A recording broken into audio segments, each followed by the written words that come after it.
Hello, everyone, and welcome to Celebrating Cinema. We're delighted to have Mia Hansen-Løve with her film Un Beau Matin. Où est la clé? La clé, elle est dans la serrure. Tu la laisses toujours sur la porte. Mais où est la porte? La porte, elle est en face de toi, et la clé, elle est dans la serrure. Mia, welcome. Thank you. It's a bit of a full circle moment for us here on the podcast because our first episode we explored why should we celebrate cinema, and at the time your anticipated film Bergman Island was still to be released. We were very excited speaking about that film and it kept getting delayed, but we felt that was a film that really sort of, we hoped at the time obviously because we hadn't seen it, but that it would encapture what it is to love cinema and why we should celebrate cinema. And of course, you do that very well with this idea of looking at storytelling and all these wonderful directors in such a tender way. Thank you. It's nice to hear about that. Yeah. But of course, we're here to speak about another tender film of yours, Un Beau Matin. Perhaps you could give our listeners sort of a short synopsis. Well, about the synopsis, I'm not really good at that. I'm also very bad at pitching my own films, actually. But let's say to me, all of my films are some kinds of portraits, and this one is also a portrait. In this case, it's a portrait of a woman. Maybe she's around 35, and she's dealing with the disease of her father, who has a neurodegenerative disease for a while, and she becomes more and more aware that he won't be able to stay in his apartment and that he will very soon need to go to a hospital or a nursing home. And that's a big part of what the film is about, is how you deal with that and the strange kind of grief that it means to be watching someone you love disappear, but not dying, just mentally and physically disappear. But at the same time, it's also a film about a rebirth, I would say, somebody rediscovering her own sensuality and the new happiness possible at the same time, and how these two very opposite movements can cohabit in a way. And the notion of love is definitely a key topic of this film and something we'll touch upon. But you also spoke about how you like to make portraits in your films, or your films are often portraits. And I think it relates to this idea that your films are often very personal, but yet you still manage to explore these very existential questions at the same time, which I think is quite a skill to balance. And I wondered how aware of you during the process of making the film that while this is very introspective in certain ways, it's still also focusing on very universal existential questions. Well, I think there are different ways of dealing with universality. I think some directors, some scriptwriters would think that in order to achieve, to reach some kind of universality, you should not be too personal and you should work with stories that are totally fictional and really look for the universality in every single decision you make and how you tell the stories and make it more, generic in a way. And I'm like the opposite. I do think that you can reach universality without trying to reach it all the time. That I always had this conviction, this belief that the more personal you are, the more sincere, the more deep in yourself you go, the more universal you can get also. And at the end, I honestly, I just don't know. I just always hope my films will be. There is no other way for me than trying to make fictions with my experience of life. And every time I tried to write stories that were less connected with some experiences I have made, it always felt less sincere to me or less authentic. I need to know what I'm talking about. And it doesn't mean that all my films are some kind of autobiographical self-portraits, because I've made almost half of my films were focusing on characters who were like men, so they were not like alter egos actually, but I feel as much empathy at the end. But it's just that I think, yes, I'm trying to make each of my film as personal than the previous one. But in the case of that one, it's probably the one that has been the most frontally, let's say, the closest that I've made to some kind of autobiography, yes. That's interesting you mentioned the word autobiography, because also Sandra's father sort of has this wish to write a autobiography, which is where the title of the film comes. It leads to this nice comparison of the two, that he wanted to write about something that will destroy him, and you're equally writing about something not necessarily that can destroy you, i.e. love, but this idea of both death and rebirth encapsulated in love. And I wondered if you could just explain a bit more about that sort of mirroring, basically, Sandra's father.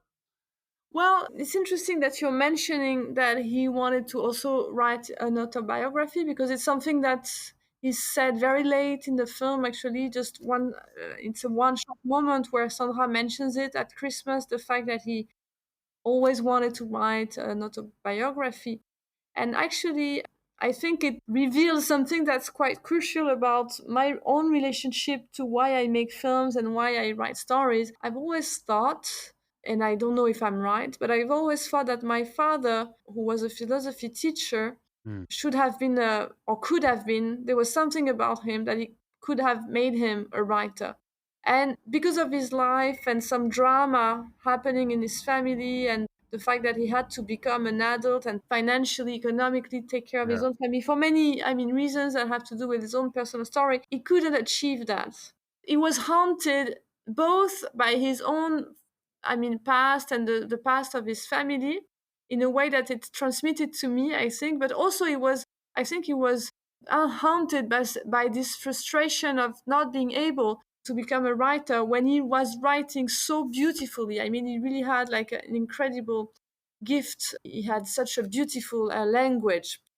And I think that's the story I told myself, in a way that I became a director in order to accomplish what my father was not able to accomplish. And I think that didn't have the chance, that I maybe I would have the chance to express feelings and stories. And I mean, even if it's at the end they look like they're more like my stories than his, but still they connect with a certain melancholy that I inherited from him. And I think they are my own way of telling stories that actually connects with him a lot. I think I have this deep, really spiritual connection with my father. And in a way, that title, One Fine Morning, Un Beau Matin, an einem schönen Morgen, in German, one of its meanings to me is that because she says in the film at some point that it would maybe have been the name of the book that her father would have written, but he wasn't able to write it. And by saying this, it's a way of saying just what I told you, that I feel like the same about me, that for me, making films is a way to be the artist that my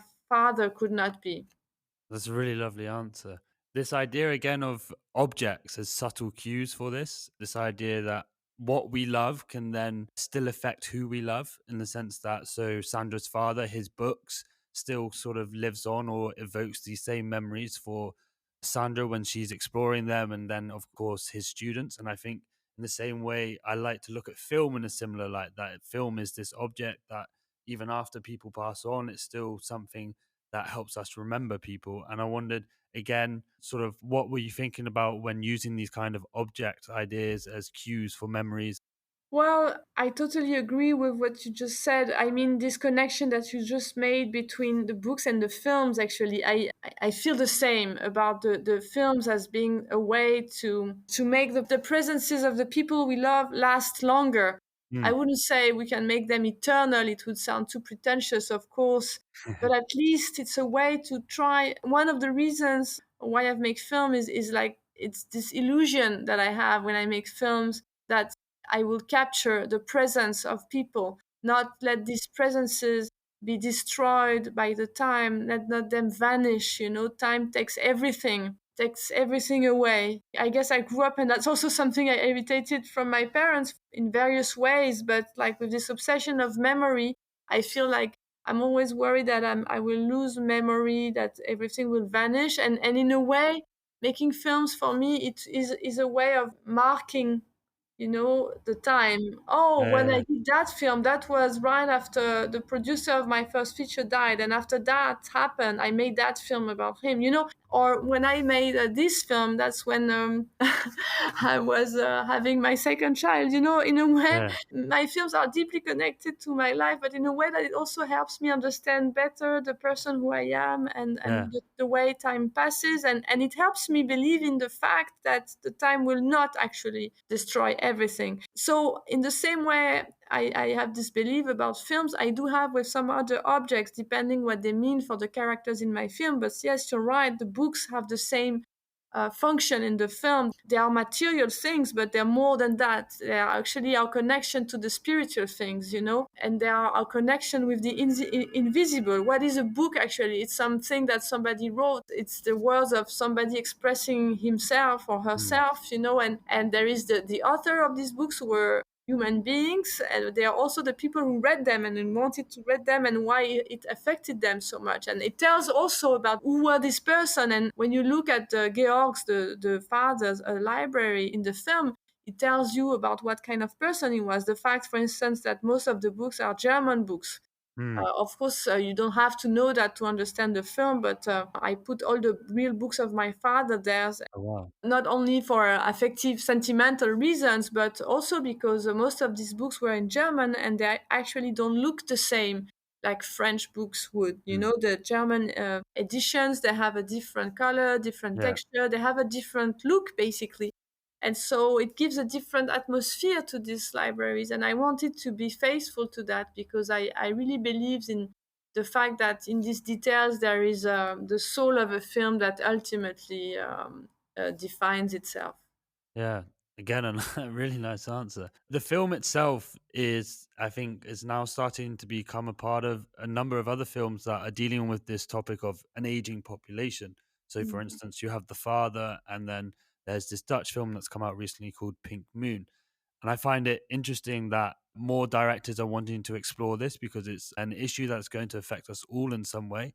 And wondered what you think film's role is in reflecting such an issue. Yes, well, actually, I was the first one to be surprised that I would make a film dealing with like aging and diseased person. And I also, it's him, but I also filmed the nursing homes. I filmed, the grandmother. I mean, who was actually my grandmother, who is like she's Oh, a wow. hundred. Yeah, she was 100 year, exactly 100 year in the film. So I've never filmed as many like scenes involving being old Yeah. and what it means and how you live, and actually I never thought I would attracted to this kind of topics. Of course, I was aware of the importance of that today, and about the fact that we are in societies where the population is aging, and that it's a huge social problem. What Mm, should we do with these people? How can we take care of them properly, and not just then put them away and let them die in like depressing places, where yeah. everybody suffers from the patients to the doctors to the the nurses. I mean, of course, I was aware of that, but I don't think I could make a film about something only because it's a topic that makes sense, or because it's political, or with for theoretical reasons. I think why I ended up writing that film is because it happened to me. I mean, it's Yeah. because I made that experience. So everything that was theoretical suddenly became really incarnated and Mm, true. And I lived every single of these moments. And so I developed this intimate relationship with that subject. yeah. And that's the only reason why I could make a film with it. And of course, cinema reflects the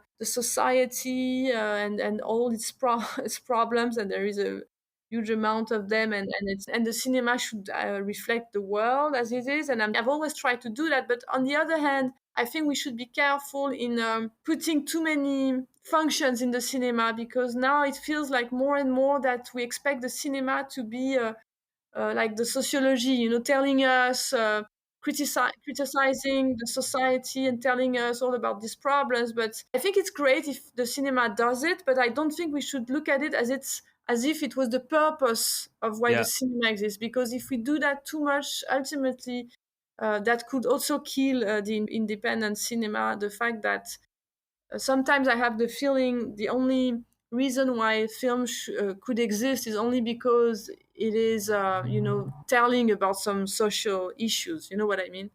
Yeah. And I think this leads me to my next question, where I think I read in an old interview of yours, you said how, I think it was in 2016, filmmaking is a perpetual questioning of existence. And I'm sure that idea or philosophy comes from your very heavy philosophical upbringing, from the fact that both your parents were professors in philosophy. But I wondered whether this feeling has evolved basically since 2016, if you'd still take the same relationship to that statement or would revise it in some way. I wouldn't. Honestly, I was Easy. worried when you were saying that I said something in 2016. I got worried that it would be something that I wouldn't agree with anymore because, of course, that could happen. Yeah, But actually, I mean, when it's about why I make films and why I've been making film from the beginning, I have to be honest here and say that I think I've been deeply influenced in my way of dealing with films and art in general. I've been deeply influenced by my education and having the luck of being brought up by parents who thought that why we live is to try to understand better what life is about, and that yeah, life was a constant questioning. And so I think I'm faithful to that in the sense that I'm not making films that give answers, yeah, basically. I make films that try to ask relevant questions. And I think many of them are existential questions. I think a lot of films teach you how you should think, how you should react to everything, how the characters should be. My characters are maybe more fragile or more complex, or they don't just go from A to B like we're told mm, to tell stories, But I've been sticking to that, I think, from the beginning, that why I make films is really to try to be a wiser person. And I don't think that I achieved that in any way, but in a way it's good because you're always trying to reach something. Each film is another quest for something, and you can't really find what you're looking for, and that's why you're making another film, and you go further and further and you move on that way. Otherwise, if I would really find the answers that I've been asking in my films, I guess I wouldn't need to make another film. I think just from speaking with you, it's quite clear you are a cinephile. I mean, your film Bergman Island also for me is quite an open love letter to cinema itself, of course, still while contemplating a lot of questions. But perhaps you can also share some of your favorite moments in cinema, sort of what has left its touch on you. I mean, for me, watching your films, again, there's sort of flavors of Eric Romer and the sense of his portraits, but yeah, perhaps just tell us what are some moments you remember? Well, you seem to know my work, so I'm sure you know a bit about that. But yes, Romer is certainly one of the directors who has influenced me the most because of his philosophy of making films, how he would, you know, think them and the kind of rules that he would give to himself in that are rules that have to do with an aesthetic, but aesthetic is always also about an ethic. Mm, So I think I kind of follow the same rules, although I try to not imitate any of the directors who I admire. I try to find my own language, but there are some principles, I would say, that I still believe in, and I think many of them, and they have to do with the respect of the audience, of their intelligence, that has mm, to do with freedom of expression, that has to do with the quest for a certain clarity, both in style but and in spirits. I've always been looking for clarity. That's maybe also the bad influence of my father, who was probably obsessed with that as a teacher. But I do believe in transparency of style. That many of the words that we could use regarding Eric Romer's work are important words for me. But then it's not only Romer, it's Truffaut as much, actually. Bergman, I won't surprise you if I tell you that Fanny and Alexander is a film, for instance, that I could see again and again. But then some other directors too. I mean, like many of them. Actually, I feel I haven't seen enough films in the past 3 years. I haven't been able to do much except for my own films.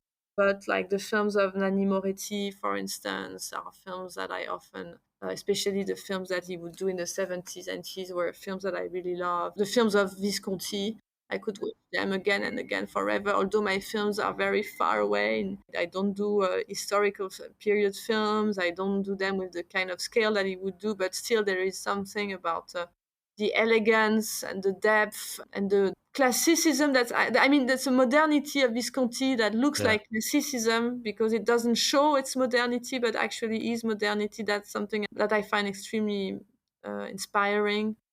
So yes, I could, of course, I could go on and on for hours, I guess. I'm sure we all could. Another question I have is, again, sort of your life or career has revolved around film. Before you were a director, you were, of course, an actor.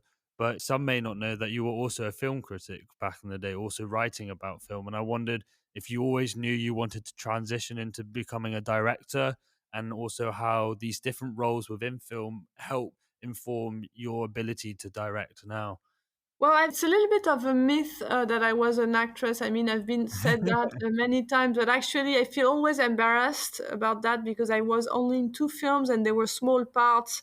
I mean, compared to the 8 films that I've been shooting since Yeah. and writing, it feels a little bit ridiculous that pretend that I'm like some kind of actress who turned to a director. I was 16 when I played one, Yeah. and like I was 19 when I played in the other.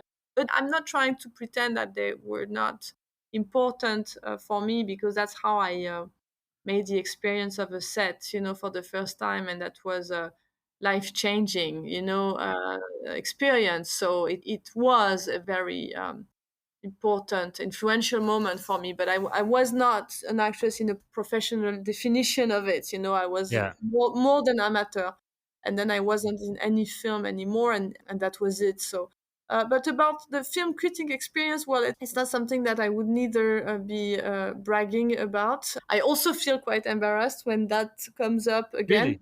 Really? Yeah, well, because it was very short, I struggled. It was so difficult. I always felt more at ease making my films. It felt always more like me, much more natural in a way. I wanted to do that. Yes, when I wanted to do that, it's because I wanted to make films. It was because of Romer, Truffaut, and all the other guys who had been writing in Cahiers du Cinéma. And I thought it's good, it's important because I have not been in any film school. It's important that I learn how to write on films, that I just don't let myself overwhelmed by emotions, but that I learn how to think, and thinking really starts when you write. That's how I feel about it. Like when you at least are capable to put words on your feelings. And too many people's, when they speak about film, it's like I don't like, I loved it, I was moved, I cried. I wanted to go further than that and be able to understand better all the subtleties of a film and why exactly some films appeal to me, like why I would react very negatively towards some films, and why I would embrace some other, and that in that sense that was extremely precious as an experience. But I mean, in terms of what I wrote, I would really more like try to make that disappear, than than make everybody, instead of making people remember of it. My final question, what would be the title of your autobiography? Ah, I have no idea.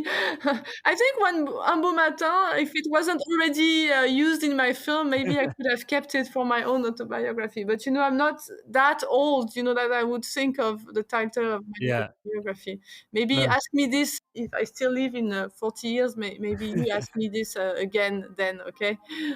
Well, thank you very much, Mia. It was a pleasure talking to you. Thank you. It was a pleasure talking to you too. Just for all our listeners, you can go watch Un Beau Matin from the 27th of October. It'll be released here in the Netherlands. Thank you very much for listening, and until next time.